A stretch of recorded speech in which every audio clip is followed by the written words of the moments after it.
PSC പരീക്ഷയ്ക്ക് തയ്യാറെടുക്കുന്ന മക്കളുമാരെ, the way to success എന്ന ചാനലിലേക്ക് ഏവർക്കും സ്വാഗതം. ഈ വീഡിയോയിൽ പ്രകാശവുമായി ബന്ധപ്പെട്ട ചില കാര്യങ്ങൾ പറയുകയാണ്. എല്ലാം ഒബ്ജക്റ്റീവ് ടൈപ്പ് ചോദ്യങ്ങളാണ്. മൾട്ടിപ്പിൾ ചോയ്സ് ഉത്തരമാണ് തരുന്നത്. സ്ഥലപരിമിതി മൂലം ചോദ്യവും അതിൻ്റെ ഉത്തരവും മാത്രമാണ് ഞാനിവിടെ തന്നിരിക്കുന്നത്. സഹകരിക്കുക. ആദ്യമായിട്ട് കാണുന്നവർ സബ്സ്ക്രൈബ് ചെയ്യുക. ചോദ്യങ്ങൾ ഞാൻ പറയാം.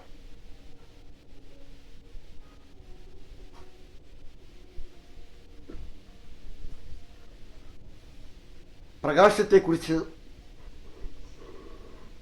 സർ ഐസക് ന്യൂട്ടൻ്റെ ഒരു സിദ്ധാന്തമാണ് കണികാ സിദ്ധാന്തം.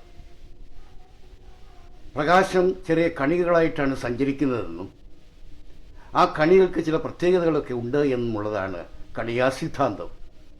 അപ്പോൾ കണികാ സിദ്ധാന്തം ഉത്തരം സർ ഐസക് ന്യൂട്ടനാണ്.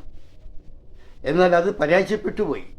പ്രകാശത്തിൻ്റെ ചില പ്രതിഭാസങ്ങൾക്ക് വിശദീകരണം നൽകുവാൻ കഴിയാതെ പോയതുകൊണ്ട് ആ സിദ്ധാന്തം ആദ്യം പരാജയപ്പെട്ടുപോയി. അതിനുശേഷം ക്രിസ്റ്റ്യൻ ഹൈഗൻസ് എന്ന് പറയുന്ന സയൻറ്റിസ്റ്റ് പ്രകാശം ശബ്ദതരംഗങ്ങളെപ്പോലെ അനുദൈർഘ്യ തരംഗങ്ങളായിട്ടാണ് സഞ്ചരിക്കുന്നതെന്ന് പറഞ്ഞു. അതാണ് തരംഗ സിദ്ധാന്തം, ക്രിസ്റ്റ്യൻ ഹൈഗൻസ്. എന്നാൽ ആ സിദ്ധാന്തം പരാജയപ്പെട്ടുപോയി. അതിനുശേഷം വൈദ്യുതകാന്തിക തരംഗം, ഒരു പുതിയ തരംഗം കണ്ടെത്തുന്നു ജെയിംസ് ക്ലാർക്ക് മാക്സ്വെൽ. അനുയോജ്യമായ ഒരു സാഹചര്യത്തിൽ വൈദ്യുത മണ്ഡലത്തിൻ്റെയും കാന്തിക മണ്ഡലത്തിൻ്റെയും സമന്വിത രൂപം ശൂന്യതയിൽ കൂടി 3x10⁸ മീറ്റർ/സെക്കൻഡ് വേഗതയിൽ സഞ്ചരിക്കുവാൻ കഴിയുമെന്ന് കണ്ടെത്തുന്നു. അദ്ദേഹത്തിൻ്റെ ഈ സിദ്ധാന്തം പ്രകാശത്തെക്കുറിച്ചായിരുന്നില്ല, പുതിയൊരു തരംഗം കണ്ടുപിടിച്ചു. അതാണ് വൈദ്യുത കാന്തിക തരംഗ സിദ്ധാന്തം, ജെയിംസ് ക്ലാർക്ക് മാക്സ്വെൽ. എന്നാൽ ആ സിദ്ധാന്തവും പരാജയപ്പെട്ടു പോവുകയാണ്. അത് പ്രകാശം വൈദ്യുതകാന്തിക തരംഗമാണ് എന്ന് സ്ഥിരീകരിച്ചത് ഹെൻറിച്ച് ഹെഡ്സ് എന്ന സയൻറ്റിസ്റ്റാണ്. കാരണം പ്രകാശത്തിൻ്റെ വേഗതയും വൈദ്യുതകാന്തിക തരംഗത്തിൻ്റെ വേഗതയും ഒന്നായതുകൊണ്ട് പ്രകാശം വൈദ്യുതകാന്തിക തരംഗമാണ് എന്ന് ഹെൻറിച്ച് ഹെഡ്സ് പറഞ്ഞു. പ്രകാശം വൈദ്യുതകാന്തിക തരംഗമാണ് സ്ഥിരീകരിച്ചത് ഹെൻറിച്ച് ഹെഡ്സ് ആണ്. എന്നാൽ ഈ സിദ്ധാന്തം പരാജയപ്പെട്ടുപോയി. ചില പ്രതിഭാസങ്ങൾക്ക് വിശദീകരണം നൽകുവാൻ കഴിയാതെ പോയതാണ്. ഫോട്ടോ ഇലക്ട്രിക് പ്രഭാവം അത് കണ്ടുപിടിച്ചത് ഹെൻറിച്ച് ഹെഡ്സ് ആണ്. ആൽക്കലി മെറ്റൽസിൽ പ്രകാശം വന്ന് പതിക്കുമ്പോൾ അവിടെ ഇൻസ്റ്റന്റേനിയസ് ഇജക്ഷൻ ഓഫ് ഇലക്ട്രോണുകളുടെ തുടർച്ചയായ ഒരു പ്രവാഹം ഉണ്ടാകുന്നു എന്നുള്ളതാണ്. നമ്മുടെ സോളാർ പാനൽ, സോളാർ സെല്ലൊക്കെ ഫോട്ടോ ഇലക്ട്രിക് പ്രഭാവം കണ്ടുപിടിച്ചത് ഹെൻറിച്ച് ഹെഡ്സ് ആണ്. എന്നാൽ ഫോട്ടോ ഇലക്ട്രിക് പ്രഭാവത്തിന് വിശദീകരണം നൽകി ആര്? ആൽബർട്ട് ഐൻസ്റ്റീൻ ആണ് ഹെൻറിച്ച് ഹെഡ്സിൻ്റെ ഫോട്ടോ ഇലക്ട്രിക് പ്രഭാവത്തിന് വിശദീകരണം നൽകിയത്. How electrons are ejected from the surface എന്നുള്ളതിന് വിശദീകരണം. അതിന് സഹായകമായ സിദ്ധാന്തമാണ് ക്വാണ്ടം സിദ്ധാന്തം. ക്വാണ്ടം സിദ്ധാന്തം ആവിഷ്കരിച്ചത് മാക്സ് പ്ലാങ്ക് ആണ്. ഉത്തരം അവിടെ കിടപ്പുണ്ട്. ഇനി പ്രകാശ തീവ്രതയുടെ യൂണിറ്റ് കാൻഡല, CD എന്ന് പറയും.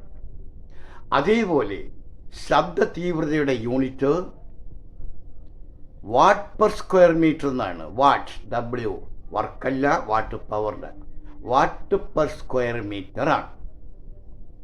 ഇനി പ്രകാശ സാന്ദ്രത കൂടിയ പദാർത്ഥം. പ്രകാശത്തെ കടത്തിവിടുന്ന വസ്തുക്കൾ പലതുമുണ്ട്. എല്ലാത്തിൻ്റെയും സാന്ദ്രത ഒരുപോലെ അല്ല. പ്രകാശവേഗത ഏറ്റവും കൂടുതലുള്ളത് ശൂന്യതയിലാണ്.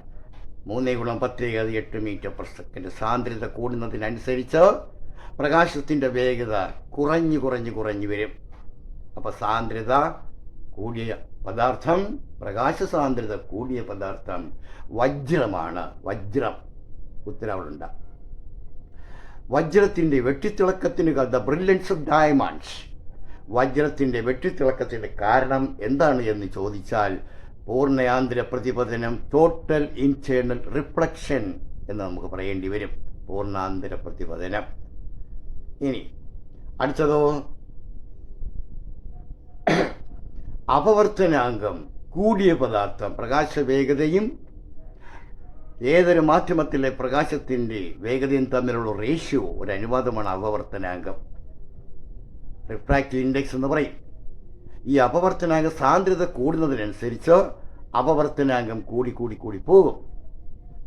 അപ്പോൾ സാന്ദ്രത കൂടുതൽ വജ്രമാണ്, അപ്പോൾ വജ്രത്തിൻ്റെ അപവർത്തനാങ്കവും കൂടുതലായിരിക്കും. അപവർത്തനാങ്കം കൂടിയ പദാർത്ഥം വജ്രമാണ്.